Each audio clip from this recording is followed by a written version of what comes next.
What's up, everybody? Welcome to another episode of New Money with Spencer and Solo. I'm Solo Ceesay, and today we have a very special guest joining us on the set. We have R&B legend Mario, and his fan base reaches all different types of people. So again, thank you guys for tuning in, and enjoy the show.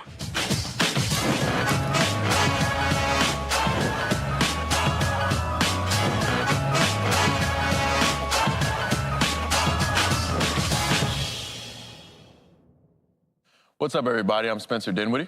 And I'm Solo Ceesay. And this is New Money, brought to you by CoinDesk. And today, we have a man that doesn't really need much introduction. I like the introduction. Oh, introduction? Oh, okay. Okay, you know, Mario, obviously, we all know the hit songs. I used to sing Let Me Love You to my shorties and stuff, so, you know, I had to do it. Yes, sir. On that note, when is the 6th studio album coming out? Man, I'm working on it. But you know, it's like, it's a process. It's like, you know, dimensions of working on projects. You know, you go through like 100, 200, 5,000 songs, you know, Really? and you find out what you want your conversation to be. Right now, I've been focusing on more of the conversation about music versus just making hits. It's like, what do I want my fans, the world to know about me that they'll know already, and then sprinkle a few, like, you know, hits in there, in between that. Do you feel like when you take a lot of time to really build a project, obviously you get the quality of, content that you want, but ultimately, do you think that when you're piecing together pieces of songs that you've been working throughout, months into a year, context, right? What's that process like of like finding and discovering your messaging, right? Like, it's interesting because when I listen to music that I did like over the past 2 years, I see how I've grown as a person. Yeah. So when you're constantly growing and like, your potential is constantly chasing you as an artist, or for me. Yeah. And so I always try to find that balance between great music, whether I did it a year ago, and also current life situation and where the world is and what the conversation is. Got you. I mean, obviously, a lot of people say, like, artists want to be ball players want to be artists, and you talk about... No, they say ball players want to be rappers. Rappers. Not just artists. he's like, big difference. I don't really want to be a rapper. I'm more in the artist rate. But, nah, just saying, like, because you talked about putting together, like, a comprehensive project. I mean, I think attention to detail probably has to be something that is just paramount. Like, speak to that a little bit. Yeah. I think more than ever today, attention to detail in all facets of business and music is so important because you're on the world stage. Yeah. People literally can follow you from the studio to the release. Yeah. Like, they're judging how you release your record, what you were wearing when you released it, what you were saying in your interview, like, everything is critiqued. And so it's really important just to know who you are as an artist and who your fan base is, because everything is more exposed and more out in the open. I feel like, that's probably a lesser talked about part of it, right? Like, you're talking about, like, the hyper, like, critiqueness of, like, being an artist. And what has it been like being in the limelight? Because, like, you've been in that forever, right? Yeah. Like, how does that shape you and, like, you've grown in this, like, right? Yeah.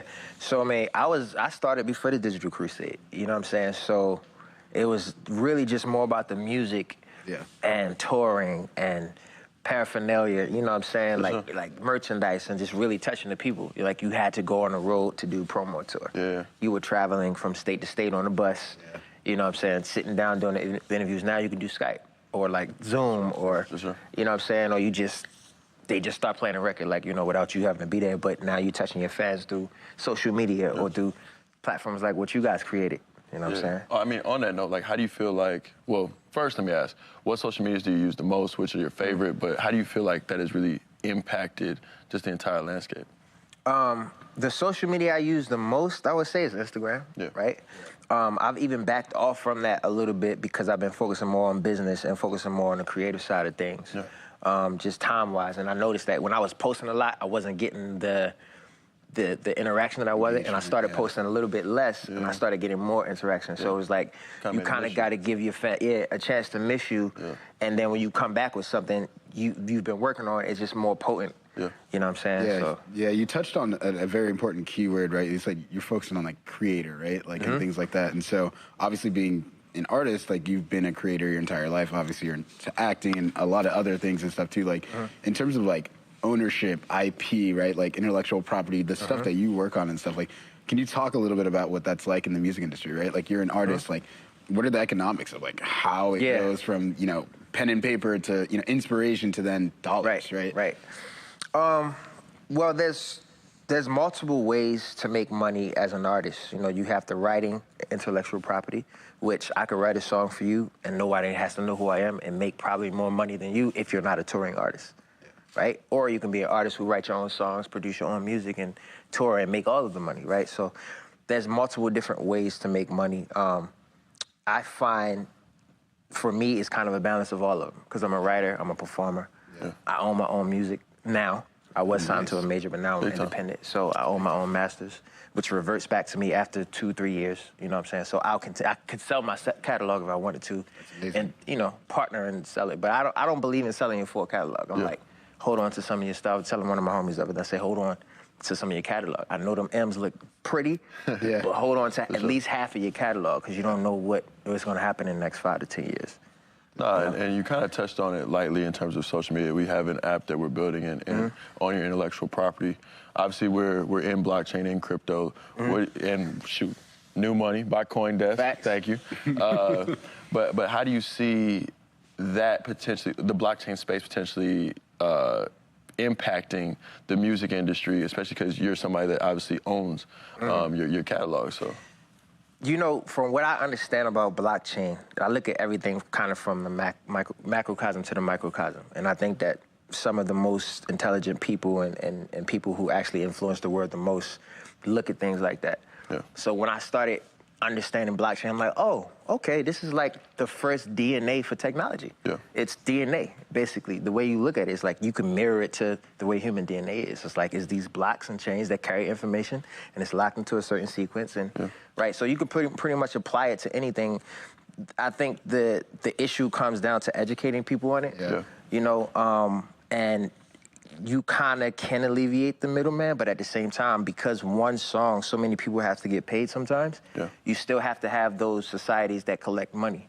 So it's about how do you get and figure out how to work all of those into the, you know, the space, and then what cryptocurrency do you use, and what makes the most sense for that space. I mean, I think this is the beginning of educating people. Yeah, I mean, you touched on a good point too, because like there's also going to be resistance from all those people that are currently getting paid. Facts. Always. Right? Facts. Always. Because what blockchain does now, you could literally create a direct relationship from an exchange standpoint, from fan to artist. Yeah.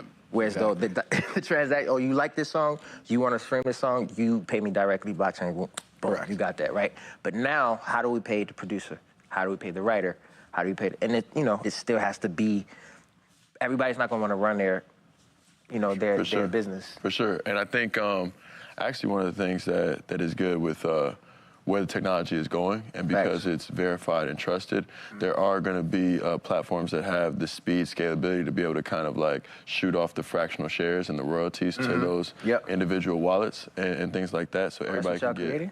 That's what y'all doing? That's what y'all doing? I mean, hey, look, I'm also going to plug one more partner, Hedera Hashgraph. They're one of the best layer ones out there, but we can get into some of that later. But yeah, I mean, going forward into the future, that is something that we want to have implemented. I think that it can be and will be a part of the future if once it's proven and people see it like on a mass scale. Maybe it starts small, maybe it starts with just retail or something like that, so that the masses can understand it. And then now it's like, oh, now that the masses understand it, boom. Was over the music, they love consuming music. Oh, it's the same concept? Damn. Now we got it in, like, you know what I'm saying? So one scary thing about it to me is, and I'm not a fearful person, but I experienced this, so I'm gonna speak on it. There was a specific, I don't want to speak on like super detailed, but there was a specific couple of transactions I was making with cryptocurrency, right? And I literally, the money disappeared. Like, it was a transaction that happened and I could not get it back. Really? Yeah. But we can talk about that, okay. But has that ever happened to y'all before? It hasn't happened to me, so have you heard stories like that? I want to hear about this off camera. I want to hear about this off camera. Yeah, it was crazy, bro. And so I was like, all right, cool. Like, I'm gonna just let it sit. But like, I think that goes back to your point, though. It's the educational aspect of it, right? Like, it's not purely just, value, right? Like when you think about blockchain, it's a technology. It's not just, money, digital money. No, it's a very big part of it too. Because you can use it in multiple different, exactly. And so like for even someone like yourself that has a ton of IP and crazy fans, right? Like there's some collectible items that you have that can be brought to the blockchain that would catch fire, quite honestly, right? Like, and I think that's kind of like what, the one thing that, Spencer and I, and like, obviously just like, being in the space, but then also, touching creators and like, having shows like this and stuff, and the discovery aspect of it is, we see kind of both sides. Like, we see the sides that, trying to, understand more about it. And then we also have had, the ability to like, be into technology for a long time. Facts. So let me ask you guys a question. As lovers of music, how as a fan of music, how do you see yourself consuming music, partner with the technology of blockchain? Like, what do you think? How would blockchain make it easier for you as a music consumer? I know Spence got answers. So I'm gonna say, one, you are the first person on our show that's asked us a question, which is. That speaks to being a wise man, because I say really truly wise people know what they know and know what they don't know, and are willing to ask questions and have a dialogue. I mean, I think for me, it actually comes down to the royalties. That's to me what will be the biggest thing, right? If you own your own music, but you know that you want to have like these other parties that need to get paid, but right now they're taking too much of the cut, major record labels, whatever. You have this. Same type of direct relationship, right, with NFTs and things like that, where you can get straight to your fan, but you also have that verified way where the other people can get paid, and everybody can see it on the blockchain, so everybody knows that they're not getting screwed. You know what I mean? So like publicly verifiable. Right. I think the issue would then come in is to how much, because that's ultimately what we're dealing with now with, with streaming services, right?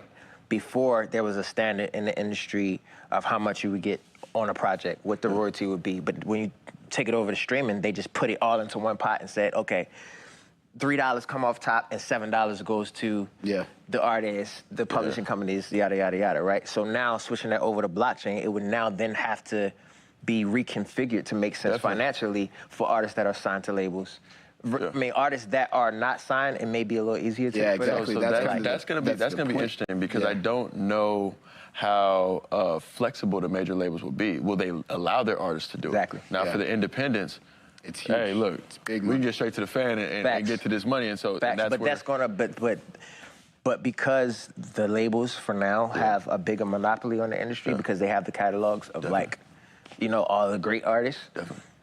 The standard would still have to come from them, unfortunately. So it's something that's going to take time, right? Like when you think about it too, because like what you're pointing at too, and it's great when you have these conversations, is like you're pointing to the idea of centralization, right? Like the fact that those entities right now, as it's currently structured, do control the way in which that we consume this stuff, right? But over time, that stuff can change. The same thing with social medias, right? Like, at this point in time, people are reliant on their incomes from a third party like a YouTube or a TikTok or whatever, and things like that. And so like, things like what we've worked on, creator platforms and other stuff to allow that peer-to-peer relationship so the creator can own themselves and their IP and all that stuff, it could be brought into that same way. But to your point, like, talk a little bit about that. It takes time. Talk a little bit about what you guys have created. Yeah, I mean, what's your company called again? Galaxy. Galaxy, right? Yeah, so Creators Galaxy with a C. Shout out. But no, They're gonna start selling planets on there soon. Hey, Lil Uzi, bought a planet. Right. Saw that, but not. An anecdote on that point when you talk about major record labels or centralized parties like the NBA. So in 2018, when I started the process of tokenizing my contract, the NBA said no, right? And they didn't say no for, necessarily the most valid reasons. It was more so like them being scared of me kind of like doing some new stuff. And so they had kind of put out that, they're gonna kick me out the league and sue me and all this other stuff. And so it was some fear mongering in there. Now, point to the camera, listen, the NBA is my partner now. We do Dapper Labs and Top Shot together. Those are my people. I love you, Adam Silver. So if you're going to watch this clip, watch the entire clip. Don't soundbite me. But in 2018, it was a whole controversy over me getting into the technology. Wow. And had to kind of fight that battle and take some of those bullets. And I think it's going to take, and granted, I'm no like LeBron. Are you the first artist? Like, yeah, I'm the first basketball player to do it. Who's done it so far? Only basketball player to do it. Wow. And so now you see some football players doing it with like partnering with FTX and doing different things. No, now did you do your whole contract or part of it? Like, so I was going to do the whole thing, and then when the NBA stepped in, it was like, No. Screw this. Yeah. Everybody got kind of scared, so I decided to do 10% of it. Okay. So we still did it. It went through. It's live now. It's on blockchain. On Ethereum, you can look at it and see it and all that stuff. So it's basically, you just basically took 10% of your contract public. Yeah, exactly. I mean, so the way basically it works is like from his perspective, and it's when you think about monetization and creator platforms, the way you make money is like for him personally, he's able to unlock trapped liquidity, which is like a fancy way of just saying like he has money in his contract that's coming later. Let's bring it to time zero. Got right? it. And he turned it into an investment vehicle. Got it. You know, you pay a certain amount of interest on it, but it's usually very favorable. You know, his cash flows are publicly verifiable. People know how much he makes because he's in the NBA. And also you have bonuses and people play well. And they can kind of, it's about also including them in the journey too, right? So like, you know, and this not necessarily how mine works, but in the future as it continues to go, like let's say I hit 100 three-pointers in a season, and that's some kicker, right? And now the fans also get to split this kicker with me, and so now they're like, oh man, like I want Spencer to hit this three, and so you get that engagement. And remember, like as an entertainer, both of us, I mean, obviously on different sides of the spectrum, but the fans are why we were able to do what we do. Like if we didn't have fans, like if nobody watched NBA games, I would probably be in real estate or something. You know what I mean? I would not be doing this, not full time, at least I play in the park, but I wouldn't be able to make a full-time living if it weren't for the fans. And same way with music and acting, right? Like if they weren't watching your movies or watching your shows or listening to your music, then you'd have to pick another career or another endeavor. Like it may be a passion project, but you couldn't do it. So that was the whole premise of what we were doing, and also what we're building on the app now too. It's about decreasing the barrier, you know, from creator to fan, and whatever's special and important about you.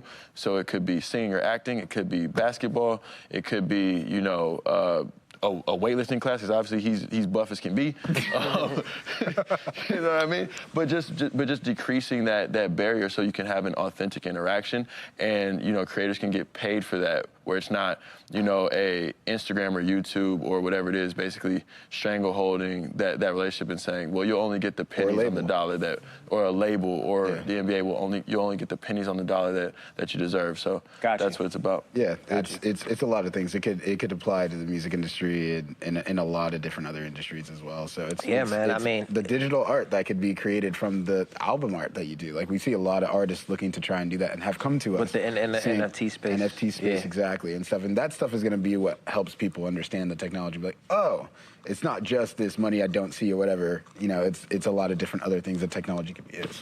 Absolutely. I mean, it certainly is like something to really study and understand, because artists, we spend a lot of time on our art, a lot of energy, a lot of thinking, a lot of processing what makes sense. And a lot of times it takes a while to actually see that come to fruition, especially during the quarantine. It was like, man, it was kind of, we were stuck in that like space of like, damn, like how do we really ensure that the time we're investing makes sense right now? So you saw a lot of artists pull back and just sit on creating music. Now it's like, for sure. You know, everybody's one thing actually too is, I know that we've had the time to talk for a while and stuff like that, but like with like, you know, back to, you know, stepping back from blockchain for a second in terms of like your business endeavors and all that stuff, right? Like what you've been up to, right? Like talk to us about what you've been doing like outside of the studio. Like, what are your passion projects outside? So a lot of the projects I've been focusing on, some are in the medical space, without like blasting it out, because I kind of want to stay behind the scenes on some of the things I'm doing. But like health and wellness is something that I've been passionate about for a very long time. A lot of my family members passed away from, you know, colon disease or like drug use, you know, those types of things. So, you know, I really pride myself on being someone who's aware of his health and, you know, want to help people that, you know, just want to stay healthy and live a healthy life and sustaining their health over a period of time, no matter what's going on in the world. So I've been focusing on building some things in that space, the real estate space, even outside of the country, building like some relationships and some, you know, partnerships. There you go. Yeah, because I feel like, you know, we focus so much on the culture in the U.S. as artists and, you know, as people. Like, it's so consumptive. Like, it consumes you. Like, you get caught up into it. But the world is such a big place. And when you start traveling and you start seeing, like, how other places are coming up, it's like, and they invite you. They want us to come there, you know, so focusing on maybe moving some of my bread and doing some things in that space. I enjoy building communities. Yeah. You know, the concept of building community. Yeah. Coming from Baltimore, Maryland, which is a very tight community, but it's very unhealthy. So my goal is to help go back there and help build structures that are healthier for people, also centers where people can go and get help, you know what I'm saying, in terms of just health awareness, next level of understanding the frequency of the body, and how it works and how you can self-heal, things of that nature. So that's some of the things I've been working on. Also writing a book right now called Life in Exchange that I'm really excited about. Yeah. Okay. Yeah. What's the topic of the premise of the book? High level. Yeah, high level. So Life in Exchange, basically, it started as a memoir to my cousin. He moved to LA for like 6 months with me. And he was completely, his mindset completely shifted from Baltimore. He moving out here, a more chill space. Yeah. It's like more vast.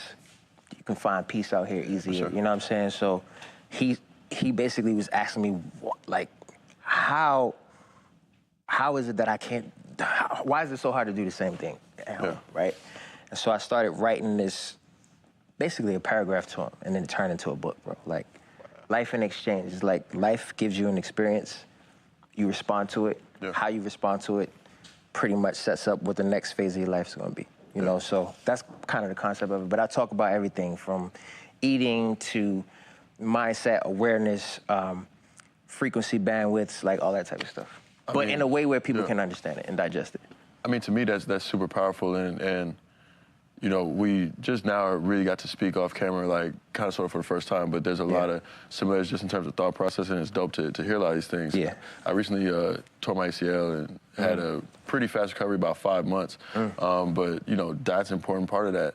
You know, training every day, obviously, but mindset, to your point, frequency, thought process, like how you approach it every day, right? Like what you're feeding, you know what I'm saying? I'm spiritual as well, but not just the universe, but obviously higher power, all that stuff, like how you approach every single moment and challenge, which what it sounds like your book's also speaking to. Bro. But it's like you're speaking to yourself. I wrote it in a way where I'm kind of speaking to myself, but it's also, you know, me, I'm not dictating anything. It's more like I'm sharing something that I just learned today. And I hope that you can relate to it, type of vibe. And I think you also speak to, you mentioned the world, right? There's what, 7.5, just under 8 billion people. We have 350, 400 million in America. And so you talked about it being consumptive. Like, sometimes people get silent and thinking like this 400 million or so people are all there are in the world, when you really think about it, the number 8 billion is so much larger. It's huge, man. It's so many different perspectives and so many different systems that affect how people think in society, right? So, you know, I think that what we're all doing, you know, in this generation is we're taking control of not only our lives, but how we influence the world, right? So taking that step forward, you being the first NBA player to do what you did in the cryptocurrency space with your deal, like, that's big, man. You know what I'm saying? It's dope, bro. You took one for the team. You know what I'm saying? And you know, so not just one. He took a few. Nah, man, but it's, you know, it's our duty to take our visions and be fearless in our pursuit to not only learn more, but to put it in motion. You know what I'm saying? So, like, who are going to be the new leaders? Like, real leaders of any area, of any genre. You know what I'm saying? That's love. I mean, I think, too, also just, like, people that look like us, too. Like, that's a very big part of it, too. Just it's huge. Completely different part of it. But also, you know, too, this is new money, right? And so I think tacking on to, like, kind of the other stuff that you do outside the studio, you know, I think I'd be curious to know, like, kind of, what do you think about your portfolio? Like, how do you, like, what investments have you like to see? Like, kind of, what do you really look at? You know, there's things that I like in the crypto space, or in the space of, like, even investing in other artists and investing in art, for example. There's a few places where I've, like, placed my money just to kind of, like, things that I'm interested in but I'm not passionate about. Like art. I'm not passionate about art. I like art, but I've invested in art, and then over the past, like, 3 or 4 years, like, I've made great money investing in art and then letting it sit. Like, you know what I'm saying? So it's, you know, it's better than having your money sitting in the bank. That's how I look at it, right? But things that I'm passionate about, building communities, like I said before, investing in myself as an artist, of course. You know, I spend a lot of money on my own art, and I do see returns more than I would see being signed with a label. The crypto space, I'm not fully invested in it.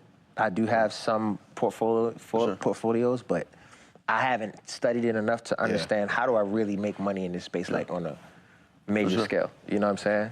So, yeah. No, I mean, I think that authenticity is key, right? So you talked about the art space, and you said, you know, I'm not super passionate, but I have been able to partner with people that have given me a crash course. I got some art here. It worked out for me. Crypto space, like, I'm dabbling in it, but, you know, like, it's not something that I'm super well versed in. Like, all that stuff, when we're talking about the education process, especially for people that are like us, I think sometimes, you know, we're not vulnerable enough, and I know that's sometimes a buzzword, but to say, like, hey, like, you know, I'm in this, but I don't really know what I partner with this person. But, like, so for example, like, how does one, when it's a new space, when you first got into it, for example, you may have this person you trust's opinion, but how do you know, without taking the risk on your own, if their opinions are valuable? $1 million question. How do you make money before you before you deploy your capital?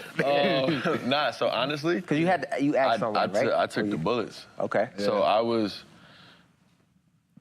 This is a little anecdote that, like, when I used to look at markets as a kid, and not saying that I, like, analyzed them and broke them down or anything like that, but I would be like, okay, the bond market was created in what year, the stock market in what year, like, you know, things like that. And I'd be like, why can't I be a part of something that is, you know, new, like the .com boom, all that stuff, like, because I was like, you know, even if I make it to the NBA and make $100 million, whatever, that 10% or 8% that I'm supposed to get in the stock market, it'll keep me going, but it's not going to take me to Rockefeller status, right? So I wanted to be a part of something that was the vanguard or something new. So when this came up, and I had only put in, like, Vegas gambling money, it wasn't nothing crazy, I rode the crash up, rode it down, I took the lumps, I invested in BS, obviously had predominantly a lot of Bitcoin, but I listened to podcasts after podcasts. Like, I would be on the team plane listening to podcasts while I was watching game film. You know what I'm saying? Sometimes I'd fall asleep, podcast still running. And so for me, it was just diving in 2 feet,